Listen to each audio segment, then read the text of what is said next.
Was about this chemical bonding for BSc first year students, where I've discussed about this SS combination and molecular orbital theory introduction in my previous video. Now let's look at this sp combination and pp combination of atomic orbitals, and how the overlap is occurring, and the formation of these molecular orbitals when s orbital is being combined with a p orbital. First, look at this sp combination of atomic orbitals. Yes. Here, when we are taking an s orbital, we know that it is spherical in shape, and p orbital, it is dumbbell shape. And there can be three p orbitals, as we know, that is px, py, and pz. Right? This is, let's assume this to be px, and about the y-axis py, and this is pz. Right? So the s orbital can combine with the p orbital only one which is having the correct orientation, that is the along the internuclear axis. So the lobes are oriented in such a way that they are along the internuclear axis, right? So the s orbital will combine with that p orbital where the lobes of the p orbital are pointed along the axis joining the nuclei.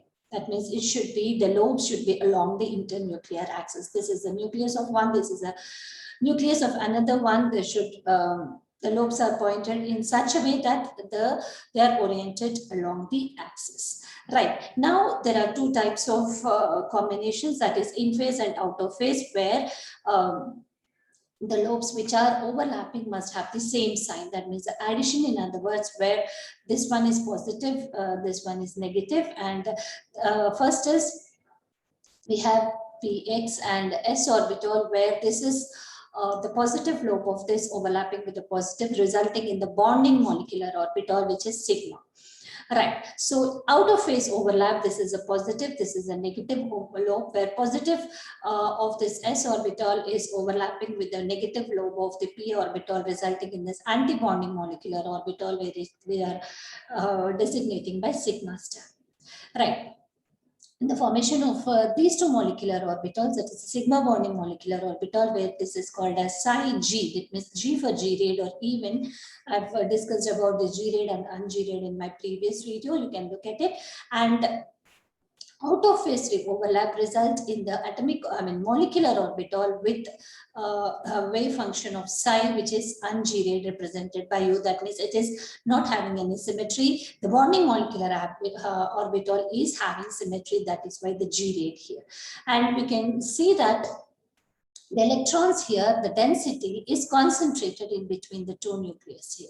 So this is the nucleus of the two atomic orbitals, and the the electron density is concentrated in between the two nuclei. Here, the electron density is not concentrated in between the two nuclei here. This is positive, negative lobe, and positive. They can see each other, and there is a nodal plane which is being formed in between both of them. So this is a nodal plane. What is a nodal plane? The probability of finding the electron is 0 here.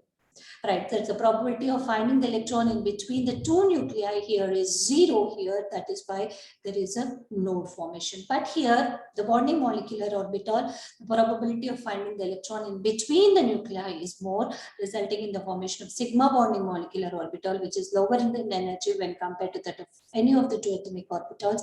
The antibonding molecular orbital, which is sigma, because in phase overlap, out of phase overlap results in the sigma star molecular orbital, which is having more energy when compared to that of this atomic orbitals. Right. This is about the sp combination, resulting in the sigma bonding and anti-bonding molecular orbitals, where the lobes of the p orbital are oriented along the axis. Right. Now let's look at this p combination of atomic orbitals. As I said, the p are of, again, here when we take py, that means which is oriented, where the lobes are oriented along the y-axis, or it can be x-axis, right? Here, two types of molecular orbitals are produced. When p orbital of one atom combines with the p orbital of another atom, then two types of molecular orbitals are produced. One is sigma and is pi.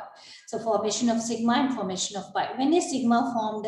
When sigma is formed when the lobes of the p orbital are oriented along the internuclear axis, like this, in phase or out of phase. Where pi are formed similar to that of the valence bond theory, the pi bond, only thing here is pi molecular orbitals are produced when py, this is pi, let's designate this is py, then this is px. So py, that is lobes are oriented perpendicular to the internuclear axis. When these are combining, that means py orbitals where the lobes are oriented perpendicular to the internuclear axis, resulting in the formation of pi molecular orbitals. Right, let's look at them in detail now. So where pp combination results in the formation of sigma molecular orbitals. Right. Here again in phase or out of phase overlap, where these are the px orbitals, where the positive lobe of this is overlapping with the positive lobe of another atom, px orbital and px orbital. That means here the combination of the orbitals which taking place where the p orbital is oriented along the internuclear. The lobes of the p orbital are oriented along the internuclear axis. So here what is being formed? Sigma is being formed because the combining is taking place when the lobes are oriented along the internuclear axis. Right. So in phase overlap where positive lobe is overlapping with the positive lobe of another atomic orbital, resulting in the formation of sigma molecular orbital. And out of phase overlap where the positive lobe of one is overlapping with the negative lobe of another p orbital, resulting in the formation of sigma star molecular orbital. Right. These are the signs of the plus minus, this is plus, this is minus. Right. So the sigma and sigma star molecular orbitals are being formed when px orbital overlap with another px orbital of another atom. That means when the lobes are oriented along the internuclear axis. Right. Here again, sigma molecular orbital, sigma bonding molecular orbital, and anti-bonding molecular orbital. So bonding sigma star, right? This is anti-bonding molecular orbital. So bonding molecular orbital here is lower in energy when compared to that of the any of the two atomic orbitals. The sigma star, that is anti-bonding molecular orbital, is higher in energy when compared to that of any of the two atomic orbitals. Right. So here again, this is G-rayed. Here, this is un-G-rayed. G-rayed means it has symmetry or even. This is uneven or not symmetry. Right. So this is about the formation of sigma molecular orbital and sigma bonding and anti-bonding molecular orbital for pp combination. Right. So if you observe one thing here, bonding molecular orbitals are always G-rayed and anti-bonding molecular orbitals are always un-G-rayed for sigma. Now let's look at for pi. Right. When the lobes of the p orbitals oriented perpendicular to the internuclear axis, then this is resulting in the formation of pi molecular orbitals. Right? So pi molecular orbitals, when these are formed when the lobes of the p orbital are oriented perpendicular to the internuclear axis. Right. Here resulting in the formation of pi bonding molecular orbital and pi, this is pi star. Two types of bonding molecular orbitals, naming as sigma and sigma star. This is pi and pi star. Right. So again, in phase overlap, that positive lobe is overlapping with the positive and negative with the negative. This is a lateral overlap, resulting in the formation of pi molecular orbitals. And when in phase overlap, we are getting pi bonding molecular orbital. And out of phase overlap, where positive is overlapping with negative and negative with positive, resulting in the formation of pi star or anti-bonding molecular orbital. Right. This is a pi star overlap. So here there is only one node we can see. Here there is a formation of two nodes. Right. So this is a nodal plane, only one node, and these are two nodes we can see here. That means the probability of finding the electron is 0 along the nodes. So plus minus. This is plus, this is minus, minus, plus. Yes. So again, when we come to the symmetry here, this one, pi bonding molecular orbital here, bonding molecular orbital is un-G-rayed, and this is G-rayed. This is even. This is pi star is symmetrical, pi is unsymmetrical here. Right. This is about the formation of sigma and pi molecular orbitals for pp overlap. Let's look at the differences in between this sigma molecular orbitals and pi molecular orbitals. It's very simple. Yes, what type of overlap results in the sigma molecular orbitals? When the orbitals are oriented along the internuclear axis. This type of overlap, right? So this type of pi molecular orbitals are being formed when the p orbitals, lobes of the p orbitals are oriented perpendicular to the internuclear axis. This type of overlap. This is maybe px representing, this is p. Simple. Where is electron density concentrated here? In between the nuclei, always for sigma. The electron density is concentrated between the two nuclei. Yes. Its electron density is 0 in between the two nuclei for pi here. You can go back and check with it. But I've discussed with this also, where sigma bonding molecular orbital here, or sigma star, which is an anti-bonding molecular orbital, this is always G-rayed. That is represented like this. This is always un-G-rayed for sigma. Whereas for pi and pi star is just the opposite. Pi is bonding molecular orbital, pi star is anti-bonding molecular orbital, just the opposite of it. This is un-G-rayed, this is G-rayed. Right? Sigma star anti-bonding is un-G-rayed. Pi star anti-bonding molecular orbitals is G-rayed here, just the opposite of this. So these are the three major differences where the overlap is along the internuclear axis, is perpendicular to the internuclear axis, otherwise I can say lateral overlap. And here the electron density is concentrated in between the nuclei. Here or along the internuclear axis, it's 0 along the internuclear axis or between the nuclei. Here, bonding molecular orbital, that is sigma, is always G-rayed, sigma star is un-G-rayed, here pi is un-G-rayed and pi star is G-rayed. And when we look at the differences in between bonding molecular orbital and anti-bonding molecular orbital, how this is observed when bonding molecular orbitals are observed when the wave functions of the combining atomic orbitals are same, right, or addition.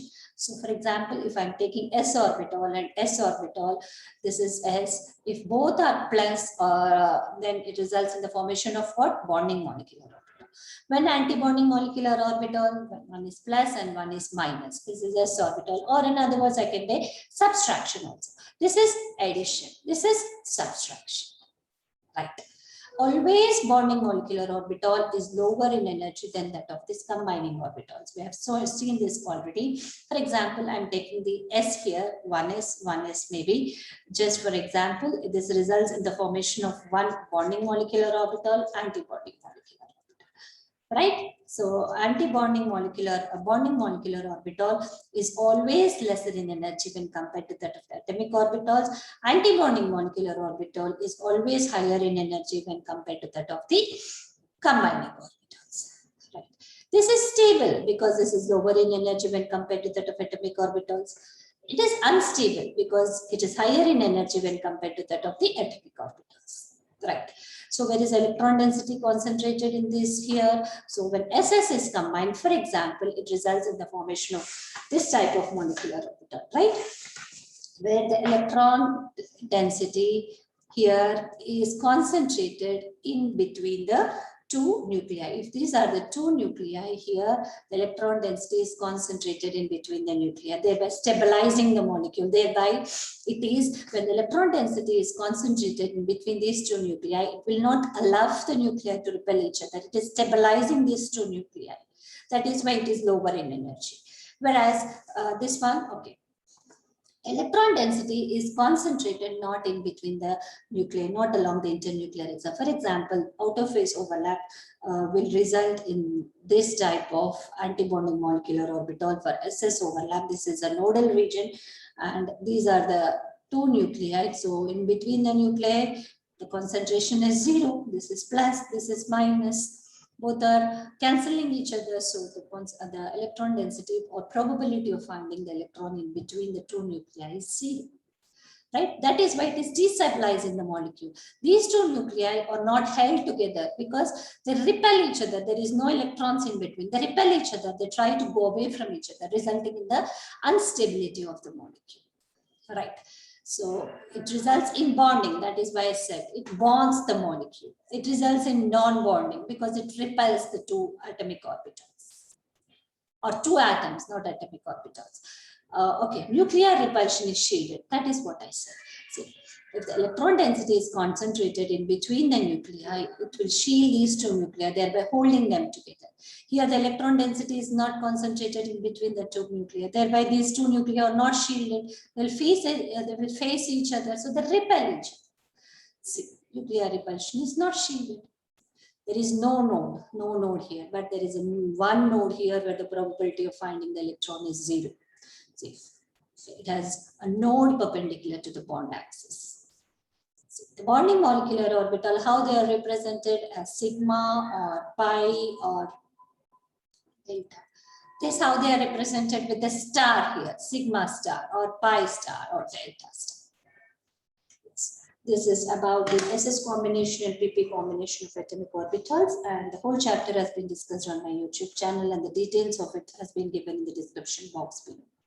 Yes, if you like it, please do like, share, and subscribe my channel.